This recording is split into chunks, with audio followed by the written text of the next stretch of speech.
I really admire of the work of the Yale Political Union. And for me, you don't imagine how much of a privilege it is to be with such a distinguished group of students. Let me begin to respond to your question with one reflection. Is there a morality behind actions against dictators and against genocidal leaders who are trying to destroy the essence and values that we share in the Western Hemisphere? I will begin with that reflection because as a senator, I denounced Nicolas Maduro at the International Criminal Court. I denounced him because he had been committing systematically all kinds of violations against human rights, because he had practiced genocide against his opposers, and because he had destroyed the essence of any kind of economic future for Venezuela, creating one of the most damaging, massive migration crises in the history of the Western Hemisphere. More than 7 million people had left Venezuela. So for more than 8 years, I had made a call for the international community to undertake a humanitarian intervention in Venezuela. Maduro had stolen systematically all kinds of elections, and the repression apparatus and the torture apparatus was creating day over day more migration crises all over this hemisphere. So the question is, do I support the intervention, a humanitarian intervention, to take Nicolas Maduro out of power? Yes, I do support that intervention. And I believe that the challenge that we have now is how to rebuild Venezuela. And I want to pick the brains of all of you, because I think the next step on how do you stabilize, how do you transform, and how you bring back democracy is going to be pivotal for the whole Western Hemisphere.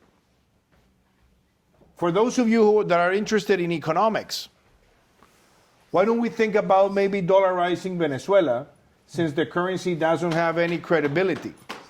Why don't we think of dollarizing in order to contain all the hyperinflation that Venezuela has been exposed to in the last decades?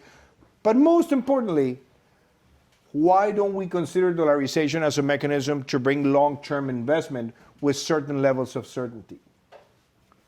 How can we rebuild an electoral system? What's going to be the new constitutional architecture of Venezuela? Those are the things that are keeping me awake right now. And yes, the perfect is enemy of the good. I think there have been some mistakes in the narratives that have been used, but let's make no mistake. The effort to support Venezuela in a transition for democracy in the U.S. is bipartisan and bicameral, and that is very important in the moment that we're living. So my invitation to all of you is, as supporting this moral stand and understanding that this was a must, now I think the U.S. needs to lead with the help of other Latin American countries so that before the end of this year, there is a new call for fair elections in Venezuela, and that there is enough pressure on what's still remnant of the regime so that most of these reforms are embraced immediately. So I guess going off of that, you talked a little bit about sort of how the U.S. should be a little bit more proactive in sort of changing things in Venezuela, and I think we both agree that despite the sort of capture of Maduro, the relative sort of political instability in Venezuela has persisted. There's been some improvements, but nothing so sort of transformational or rapid. So should the U.S. be more hands-on in establishing a new Venezuelan government, firstly? And to what extent is sort of U.S. involvement supportable, and to what extent does it cross the line, and when does it cross the line? I think without the U.S. support, it'll be very difficult to rebuild Venezuela. And I think there's a leverage that has been won by the US and that has to be used wisely right now. Many people don't realize what Venezuela means in terms of assets. Just imagine that Venezuela has 17% of all the world oil reserves, which means that Venezuela has more than 300 billion barrels of oil in reserves. But Venezuela is only the 21st producer of oil. Venezuela is now producing a little bit less than 900,000 barrels per day, and in its prime was producing more than 3.5 million barrels per day. So Venezuelan GDP has fallen more than 80% in the last decade. And if Venezuela were to produce again the amount of oil that it produced in its prime, Venezuela will be able to inject to their GDP more than $80 billion per year, which means Venezuela could rapidly become the third largest economy in Latin America, even displacing Colombia from the third position. Venezuela has the fourth largest reserves of gas, and they haven't even undertaken the right exploration and exploitation. It has the largest concentration of gold reserves in South America, and it is ranked on the top 10 countries in reserves of coltan, which are minerals that are necessary for the transition, economic transition that is taking place in the world. So doing something in Venezuela that it's basically building a sustainable governance architecture based on democracy, rule of law, true division of power, and economic liberty, it's crucial for the security of the Western Hemisphere. And it's crucial for this hemisphere not to be dependent on foreign sources of energy. And imagine something, yes, there's a big challenge because all these minerals that are found in Venezuela, also in what is called the Faja de Orinoco, they have to be refined in China. As China is now the site in the world that refines more than 80% of all this rare material and rare minerals. But the opportunity to rebuild Venezuela is also the opportunity to have in this hemisphere a refining capacity that can also provide a stronger security in the access to minerals for the whole hemisphere. So let's make no mistake. The opportunity to rebuild Venezuela is unique. It can only be accelerated with the support of the United States because of the leverage the United States has today. And Delcy Rodriguez, I don't call her president, I think she's the housekeeper-in-chief in Venezuela. Delcy Rodriguez is playing a game.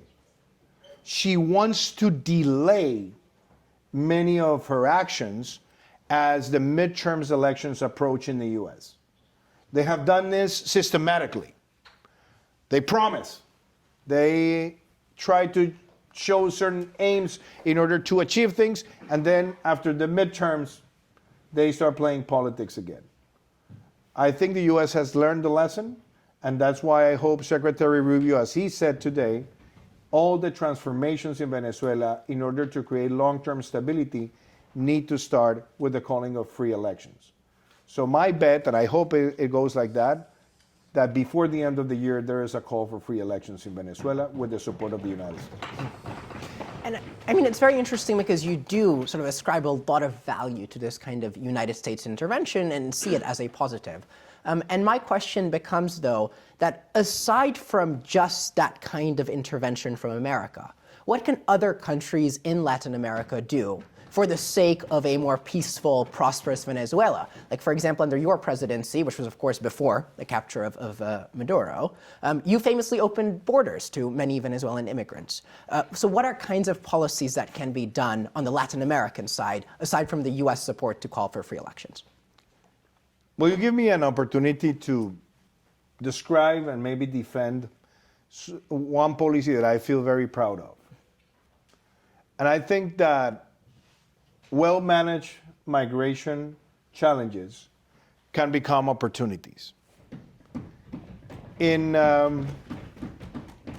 Colombia, when I started my administration, we had 3 million Venezuelan brothers and sisters that were living in our country. And they were invisible. They couldn't access a bank account. They couldn't ask for a formal job. They didn't have access to the social security system. And all they were looking for was an opportunity, because they have left Venezuela with frozen bones, with the anxiety of what was going to come for their lives, what was going to come next. And they came to Colombia. And I remember that while I was campaigning for the presidency, I was inspired by a figure that has been used multiple times in the US, which is a temporary protection status, that was used after Hurricane Mitch, that was used also with the Haitian community, part of the diaspora, so that they could have rights in America, stay in America for 10 years, so that they could return later to their country. And I remember that many participants from the UN organizations came to visit me, and they wanted me to use the term refugee, which I never wanted to use, because my worry was that it could trigger having ghettos all over the country instead of, propelling a real social blend of Colombians and Venezuelans where we share so much. So we announced the TPS, and we announced it early in 2021. And I lost a lot of political capital, but I didn't care. I thought it was the right thing to do. And listen to this. One professor, Danny Bahar, a great economist, suggested to me that in his analysis, if the crisis was managed correctly, and we allowed the blend to take place with the right mechanisms, starting with a national ID for those Venezuelan migrants, with facial recognition, dactyloscopic technology, and georeferential technology, it would be beneficial. And almost 6 years have passed since we made that decision. Unemployment has been dropping since then. Multidimensional poverty has been dropping since then. And informality has been dropping since then. And the bet that we made, because when you have this kinds of migration crisis, people don't go back to their country immediately. Even when there's hope, it might take years. But the bet was that the blend that we were creating was going to be so strong that in the moment of reconstruction, Colombia was going to be number one, called to participate in the reconstruction of Venezuela. And I can tell you, just in a month after Maduro was taken out of power, the Colombian sales to Venezuela of food and some services has doubled. So if this reconstruction calls for our help, Colombia will be the number one food supplier, construction material supplier, engineering capacity supplier, and eventually can also supply transitorily some of the energy resources that we have under agreements with Venezuela. Brazil can play a very important role. The Caribbean and Guyana can play a very important role. So I just hope that this momentum is used to intelligently build the right institutions so that Venezuela can have a vibrant democracy with all the differences that we expect in a democracy, but with the sole idea that there will be no longer any room for dictators to take control of the Venezuelan political landscape. So I think I appreciate the response, and I think it sort of gets into thinking about the effects of the capture of Maduro sort of more broadly, because obviously it had effects on the U.S.-Venezuela relationship, but of course there are more Venezuelans in Latin America than in the United States, and of course this country's neighbor Venezuela. So given the sort of like massive effect that the Maduro regime had on other Latin American countries and their people, as you sort of describe, how would you say the sort of strikes on Venezuela, the capture of Maduro, were perceived not just in Venezuela, but sort of in Latin America at large? Were they seen as sort of a potential for the region, especially a region that has had many, many immigrants? Or were they seen, or was the U.S. sort of seen more of like an intervening power that was sort of unwelcome? I'm going to respond to you with a personal experience. Because there are a lot of people that tell me, oh, this is a sovereign, an attack on the Venezuelan sovereignty. Really? Maduro was protected by almost 50 Cuban intelligence guards. Venezuela was already invaded by other regimes that were sucking the richness of Venezuela to favor their pockets. There were countries that are aiming to threat the global order by also increasing their influence in Venezuela. And Nicolas Maduro in 2021 paid $2 million to the FARC dissidencies to perpetrate a live assassination attempt on me that took place in the city of Cucuta in June 2021. We got 67 shots in the presidential helicopter. More than 5 shots were inches close to hitting the back rotor of the helicopter. So that's an intervention. That is a country trying, or a dictator trying to interfere in the institutional course of another country. The killing of Ojeda in Chile. Ojeda was killed in Chile by Tren de Aragua with the support of the Venezuelan regime. Los Lobos, the cartel in Ecuador, had a very strong linkage with the Cartel de los Soles.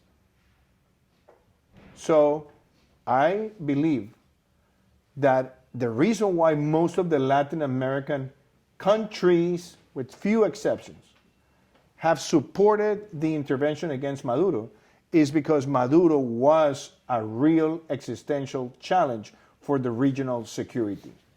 So it is morally sound and morally respectful and morally right to take Maduro out. And I'm going to say this because I know this generates controversy, but I don't like hypocrisy. So when people ask me, don't you think this is horrendous to see the U.S. deploying all these forces? Many of the people that say that to me were the same people that were applauding years before the action in Pakistan to kill Osama bin Laden. Many of the people that criticized this intervention were also the same people that supported in the past when President Clinton correctly undertook operations in order to capture on trial Slobodan Milosevic. So Nicolas Maduro is a Latin American equivalent to what Slobodan Milosevic did in the Balkans. So let me just summarize and say, I think this intervention is something that many countries and many people applaud.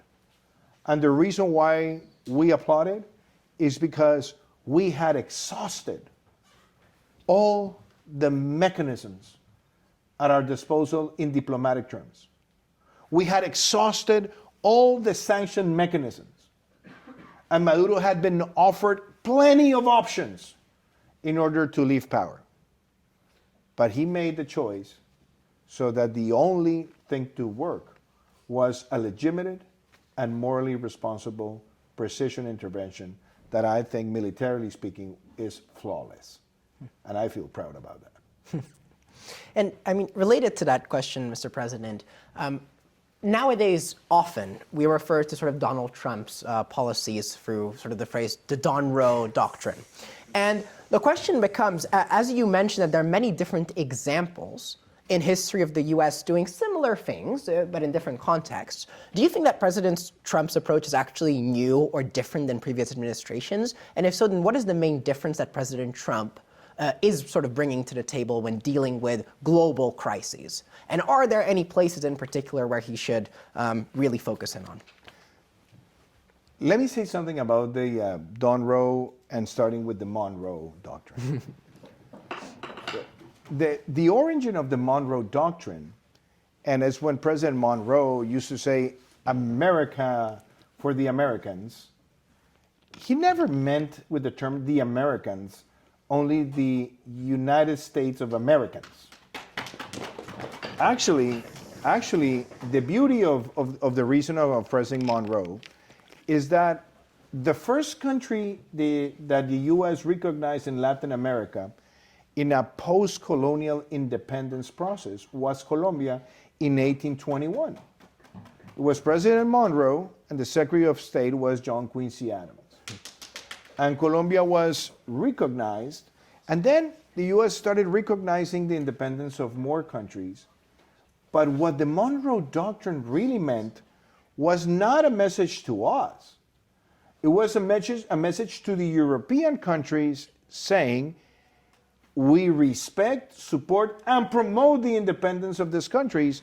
Don't you dare to come back and try to take their independence away, because if that happens, we will intervene supporting our neighbors. That's the real essence of the Monroe Doctrine. It wasn't something different than that. What we're seeing now is that there is also a new vision in the case of Latin America. But we have to understand that in the last 50 to 60 years, the U.S. has embraced a lot of interesting doctrines with Latin America, starting with President Kennedy with the Alliance for Progress. Then you had the national security approach of Nixon that I don't necessarily agree with. Then Jimmy Carter made a strong emphasis on human rights. Then Reagan and Bush were more focused exclusively on anti-drug policy. And then Bill Clinton comes and starts speaking about the Summit of the Americas, starts speaking about coordination, promotes NAFTA, that became a reference of free trade agreements. And then President Bush, in my opinion, had the boldest thinking in trying to create a stronger union with the whole hemisphere through trade. The CAFTA agreement, the agreement with Peru, the agreement with Chile, the agreement with Colombia, it all created a lot of opportunities for the U.S. and for the countries. And I believe now President Trump has put Latin America again in the agenda, but basically driven by the risks that he foresees for the U.S. national security. Drugs, migration, and China. And you can agree or disagree.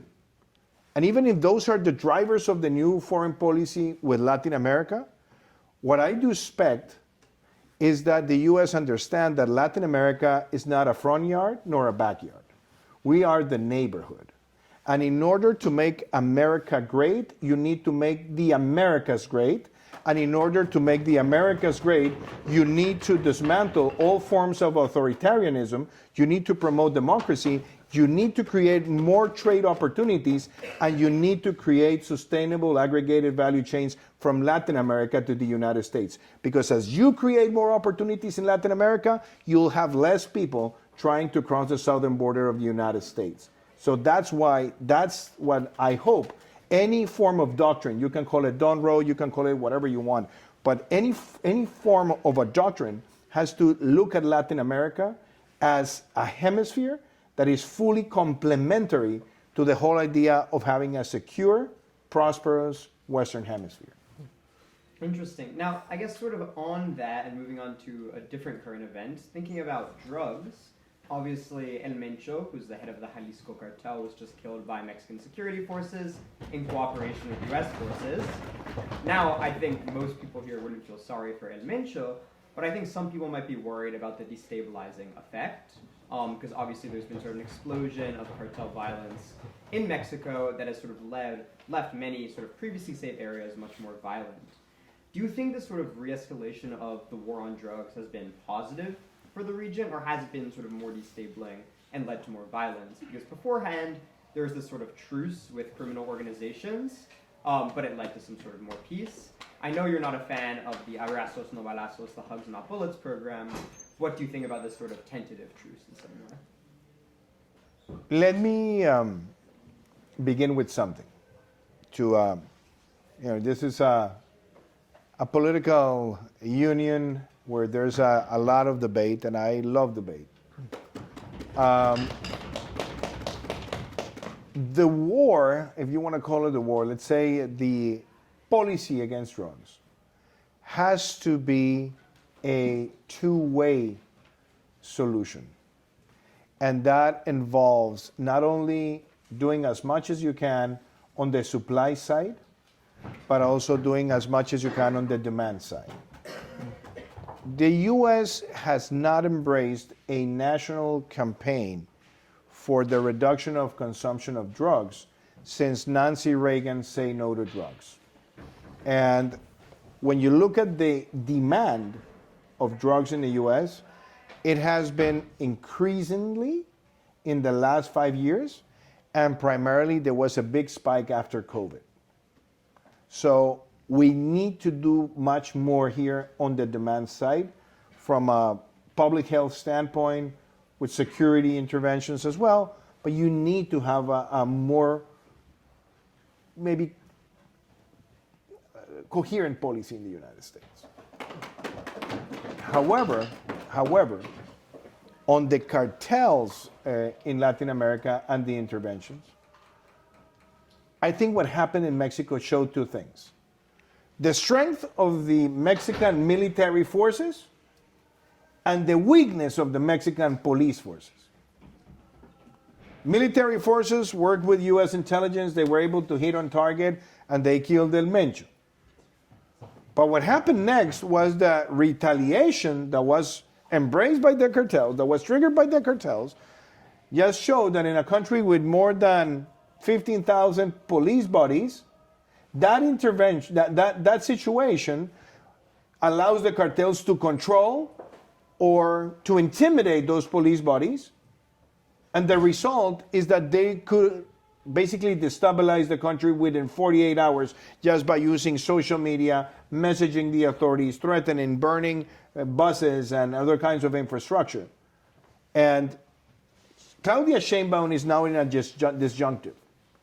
Is she going to continue with that silly idea of abrazos, no balazos, which is not something different than that giving the cartels appeasement, empowerment, and beautiful, nice treatment, or is she going to double down on the bet to fight the cartels? And I'll finish with this. If you let a country fall into the control of criminals, that's the end of democracy, and that's the end of institutional stability. And that's what López Obrador promoted for so many years in a reckless behavior. I just hope that after the example of this weekend, Claudia Sheinbaum understands that the only way that she can really give the right support to the Mexican people is to take away all the territorial control of the cartels. And she needs to work hand in hand with the United States of America. And perhaps just to more concretely flesh out this framework here, Mr. President, is that in 2022, you, in an interview, said that you think that drug trafficking was the greatest threat to peace building. And we've talked about in Colombia, yes. We've talked about drug trafficking. We talked briefly about authoritarian regimes and sort of autocratic structures of governance. Like, we talked on the solution side of how the US can intervene in cases like this. But really, what are these other kinds of threats? Like the Maduro kind of threat is a very specific threat.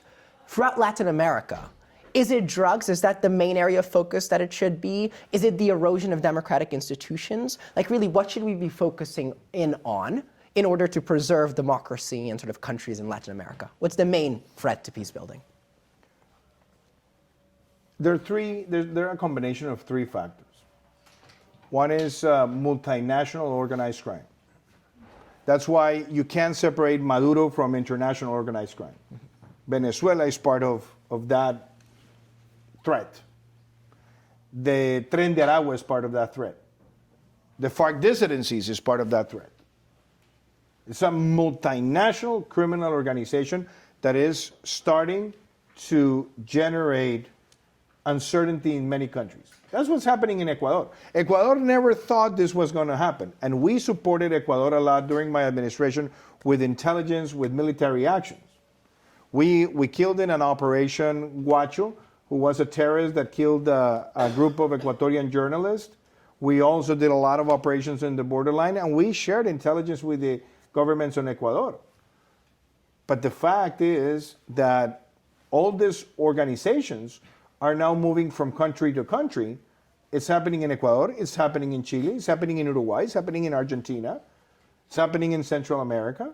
And for a long time, it was maybe Colombia and Mexico, and even Colombia more, the country that was embracing this fight in a much better organized way. And that means that we had under the same umbrella a national police with the military, so there was coherency and consistency in the way we undertook all the operations. Ecuador doesn't have that, Chile doesn't have that, Argentina doesn't have that, because the interior minister manages the police and the minister of defense manages the military. And to fight such a dangerous threat requires to have a great coordination and shared intelligence.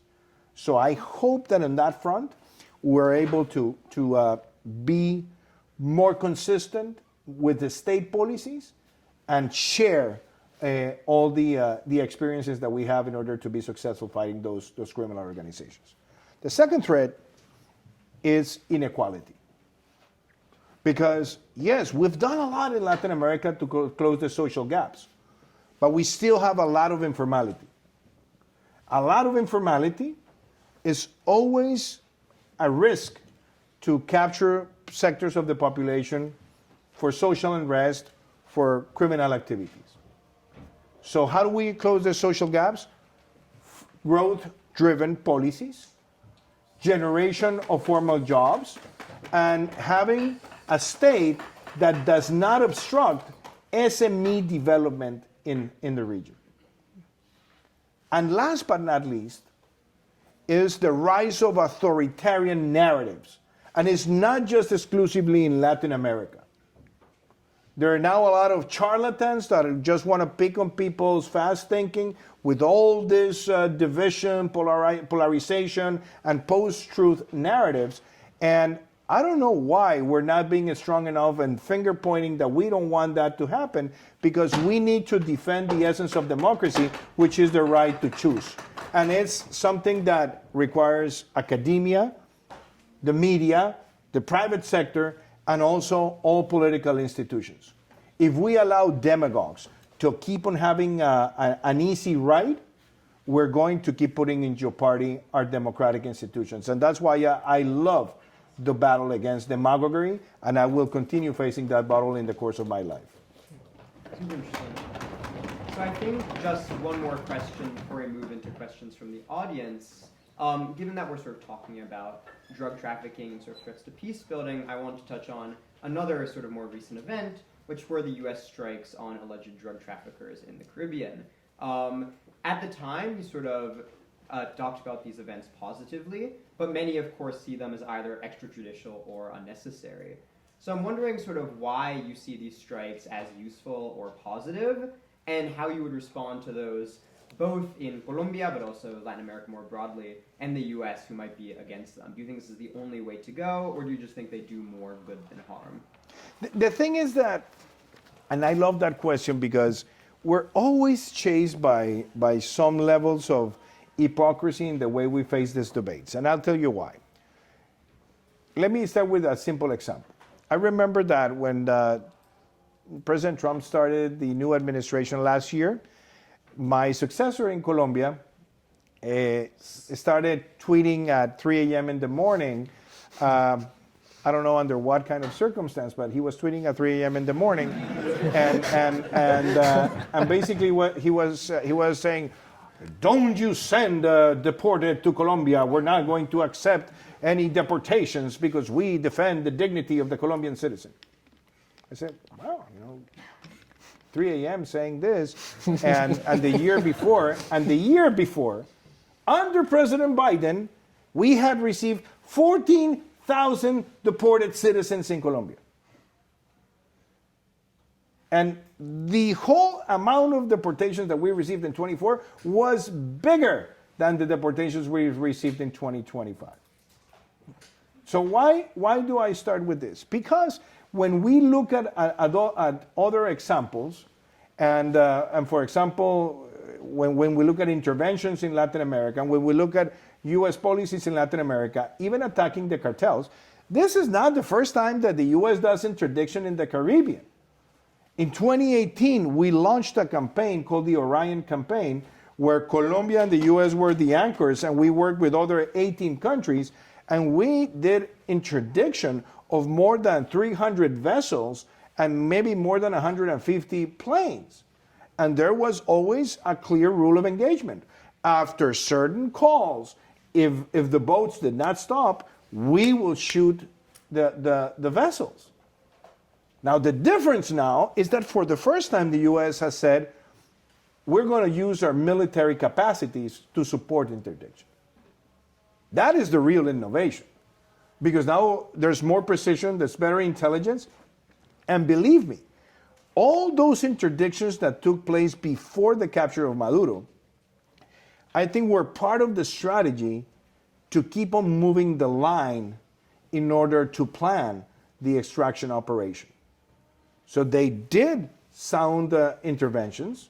And I remember I had an interview with Christiana Manpur the last time I was here in Yale, and she asked me about a bombardment of a vessel. And she said, well, that person was a fisherman. And that's why my successor came out to the media and said, oh, poor fisherman. And it happened that poor fisherman had been in prison because he was undertaking gun smuggling to the Caribbean from Colombia, and he had been in prison because of his linkages with El Clan del Golfo. So I think we have to get beyond the noise and understand that this is not the first time that we do this kind of interdiction. The innovation is U.S. capacity supporting the countries.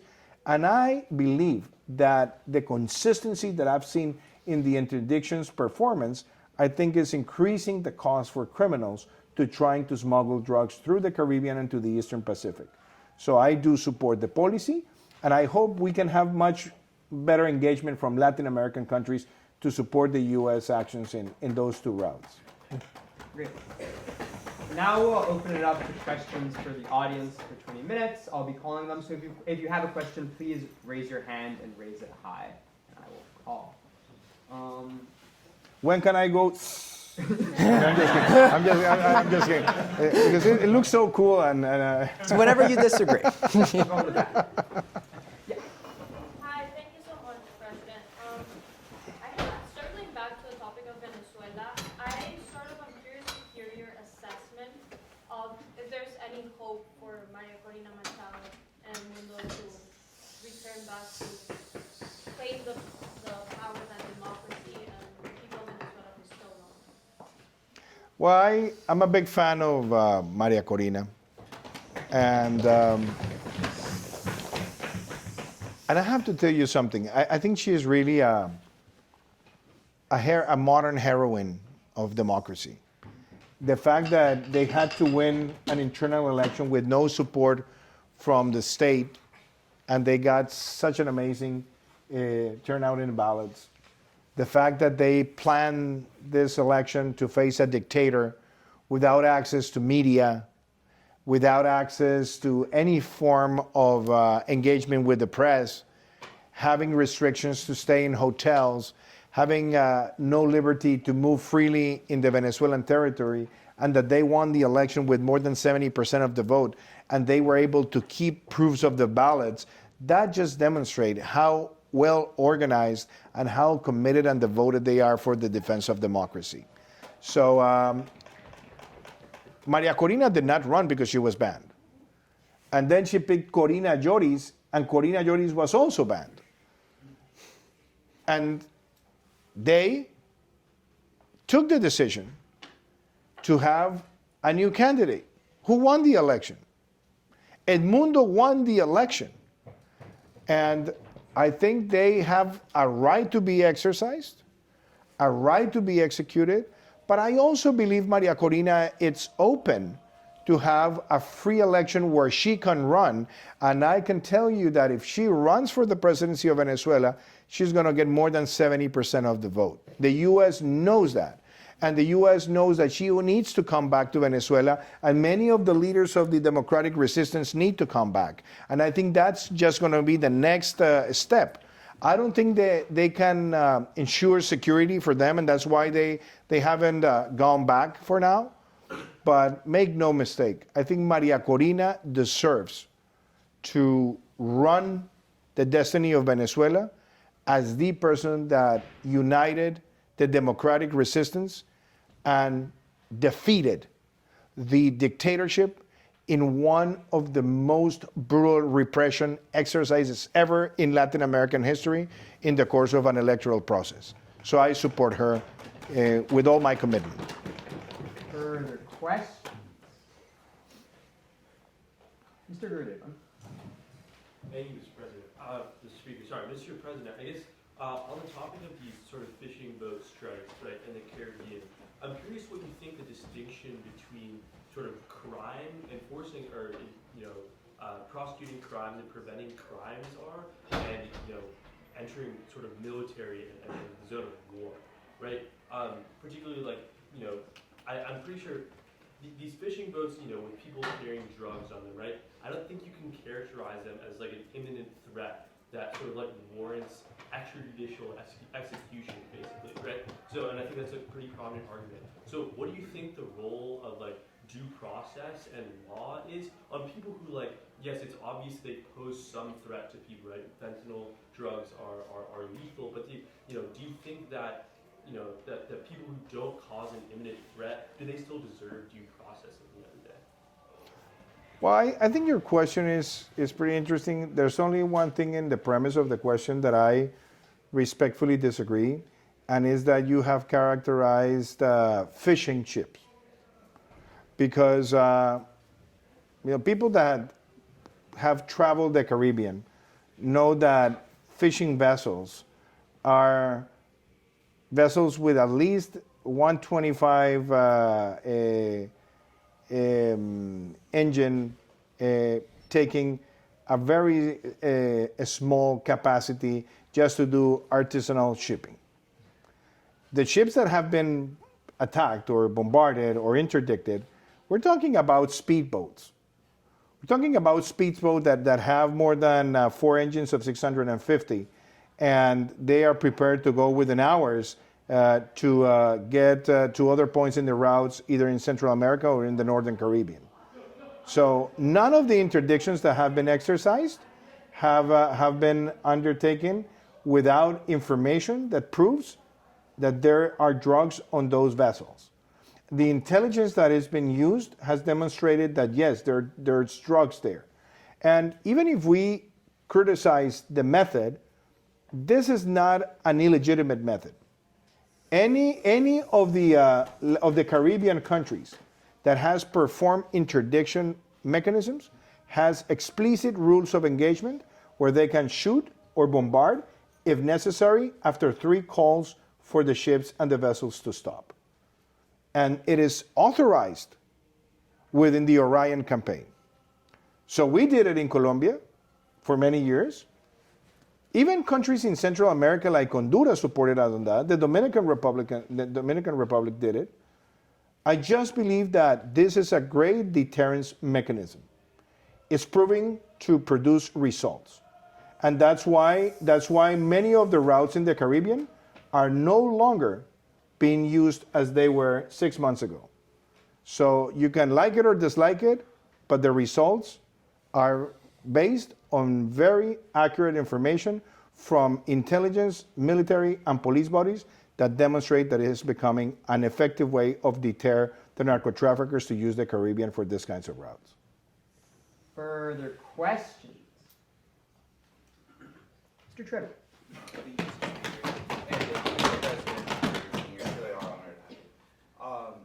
I'm really curious about the U.S. intervention in Venezuela. I saw it more as like an economic, almost like neo-colonial pressure from the U.S. to really get our hand in the oil business. And it may be that Venezuela would benefit from this, but I'm really curious what you think about neo-colonialism in general. I remember that I had once a conversation with a professor in Oxford about colonialism, and he made an interesting comment. He said, "Okay, the British Empire was a colonialist empire. Wherever they could take land, they took land, and they took control, historically speaking. The Spanish Empire did the same. The Byzantine Empire, the Roman Empire, most of the empires in the history of the world have been colonialist, and they have taken land and territory from other parts in order to consolidate power. When you look at the United States in 250 years of history, I think the United States has proven that the United States is not attempting, and it's not based on the idea of taking territory away from other countries. And I like it, you know. I like. It doesn't bother to me the noise because what I will invite you to reflect is tell me which intervention of the United States in Latin America, at least in the last century, has not been based in trying to promote the most important export of this country, that is freedom and democracy. The interventions in the Dominican Republic, the interventions in Guatemala, the interventions in Panama, the interventions in Venezuela have all proven to be in the defense of freedom and democracy. Further questions? Okay. But you know, let me ask something. Let's look at the evidence, because I mean, I love that you have positions, and I'm delighted that this room has divergent positions. Thomas Jefferson used to say that when too much people think alike, there's not too much thinking going on. So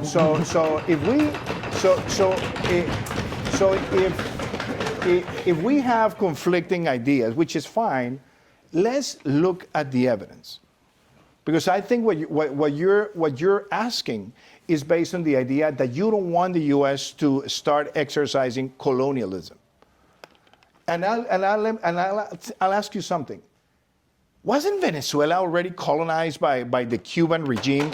Wasn't Venezuela already colonized by the Russian interest? Wasn't it colonized by the Chinese interest? Wasn't it colonized by many of the criminal organizations that had sucked their Venezuelan richness to increase their resources in their pockets and trying to serve the organized multinational crime?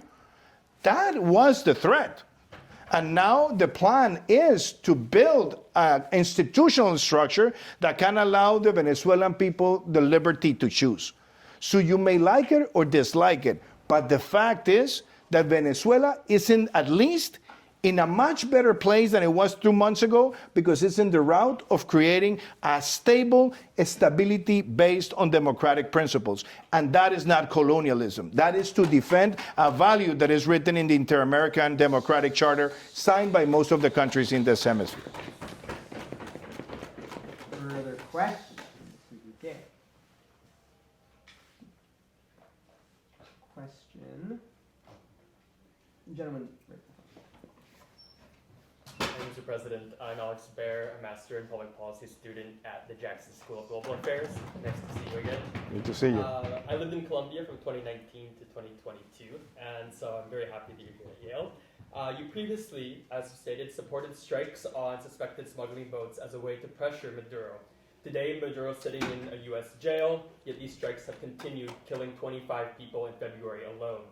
None of these ships received a warning shot or warning call. My questions are, how do you reconcile the use of lethal force with principles of democracy and the right to due process? And would you endorse a policy in which Colombia similarly uses lethal force against unarmed suspected drug smugglers on its own territory? Well, I think there are two schools of thought on your question. The first one is, okay, the U.S. is undertaking lethal force against criminals. And you mentioned that the U.S. has not made any previous calls or warning calls before those engagements. Now, does the U.S. legislation authorize the President of the United States to undertake targeted killings against criminals that are a threat to the U.S. national security? Does it or doesn't? It does. It does. And President Obama ordered more than 300 precision attacks on members of terrorist organizations around the world without giving a warning notice before they were attacked in order to protect the U.S. national security. So if Obama does it, he's a patriot. If the Trump administration does it, they're violating the Constitution. So I just want to go to the essence of what the rules are. And I'm not an American citizen. I'm not here to defend what the U.S. says or not says in a legislation. But the fact is, the U.S. government is entitled to authorize selective killings and selective offensive actions against threat to the U.S. national security. If you don't want that to happen, you have to reform that bill. But that's an executive power that is based on the U.S. Constitution, power of authorities, and legislation that has been bipartisan and bicameral for many years and that has been used by many administrations. You might dislike it or not, but that's what the U.S. legislation contemplates. And the legitimacy that has been used on those attacks, because I'm not here to defend a bombardment that took place in February, in March, in January. I'm just here to say that the U.S. had used authorities that have been used by other presidents of the United States when they either authorize selective killings or when they authorize offensive actions against threats to the U.S. national security. Period on that. In the case of Colombia, when we undertake interdiction operations, we have protocols that we regularly follow. And yes, we have shot, we have made bombardments, all based on international law, all based on rules of engagement. And in the case of interdiction in the Caribbean, we have always, by mandatory request of the Colombian legislation, to make 3 warning calls.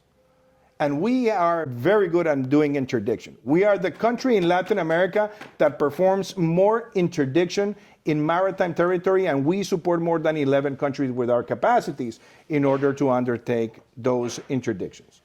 So we have different protocols, but we do the same. And in the case of the United States, the reason why I mention it is because there is a debate, but there are legitimate legislation pieces that have been used or invoked in order to perform that. And you can be angry at the legislation, and I'm fine with that, but I think it's very important to clarify that there's not a gray line. There is, in the United States, the possibility for the executive to order selective killings, targeted killings, or offensive attacks to any form that can put in danger the U.S. national security. For perhaps a penultimate question, Ali. Thank you for speaking, Mr. President. You claim that previous U.S. colonial pursuits or interventionist pursuits have been for the purpose of democracy and freedom. I disagree with that, but assuming that is the case, what if Trump is different? His national security strategy has been very focused on economics. So what if he is okay with simply extracting profits from Venezuela and leaving it? How does the international community respond, and how does Venezuela respond? Say that, I didn't hear that last part. How does the international community respond if that is the case, that Trump is not interested in building democracy, but instead in simply extracting profits? How does the international community respond, and how does Venezuela respond? Okay, we started talking about colonialism, and I think we have to talk also about regime change. And for me, it's kind of weird because I've never thought I was going to be coming here defending the U.S. foreign policy for the last century. But regime change has been in the U.S. foreign policy strategy maybe since 1950. Since Eisenhower, the U.S. has contemplated in the way it conducts foreign policy to regime change where there are threats against the U.S. And I'm not agreeing. I'm just saying that it's there. And look at the examples. Didn't the U.S. have a regime change policy with the Soviet Union? It did. Didn't the U.S. have a regime change when it came to Cuba? It did. Didn't the U.S. have a regime change policy in Iran, in Iraq, in other places in the Middle East? Didn't the U.S. have a regime change approach when it came to some places in Asia, Southeast Asia? Yes, the U.S. had that policy present in the last 50 years. With that said, the U.S. has been making a lot of reforms to that approach, at least in the last 25 years. And most of the U.S. interventions, with few exceptions, that have contemplated regime change have been driven in order to create stable institutions and leave, not to occupy. Not necessarily with success. Afghanistan was a mess. Iraq. It took a lot of negative lessons to the U.S. The regime has changed. Iraq is in a much better economic and political position today with a lot of elements that are still disturbing. But the fact is that Iraq, even from an economic perspective, has been able to triple the production of oil for its citizens, creating income for their citizens and investing in their citizens. In the case of Latin America, the intervention in Panama in 1989 was the trigger and propeller of the rebirth of democracy in Panama. When you look at the intervention of the U.S. in the case of Venezuela now, what has been the narrative? Stabilization, reform, and transition. That's what the U.S. has been saying. And today, as we speak, the Secretary of State announced that there is going to be an imminent process to call for elections so that the reforms are really stable and give hope and certainty to investors that are willing to bring resources in Venezuela to transform the country. So, in a nutshell, this is not a matter of agreeing or disagreeing. Just show me one example of a U.S. intervention in the last 50 years where a regime change has resulted in a permanent U.S. occupation of another country. Give me one. One. And you will see the difference between regime change approach with mistakes and with success stories and colonialism. Because if we try to call things names that are not attached to reality and based on facts, in a university, there's something wrong.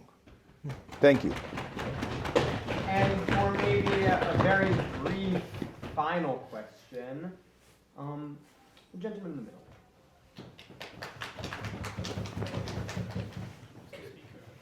Thank you, Mr. President, for being with us today. I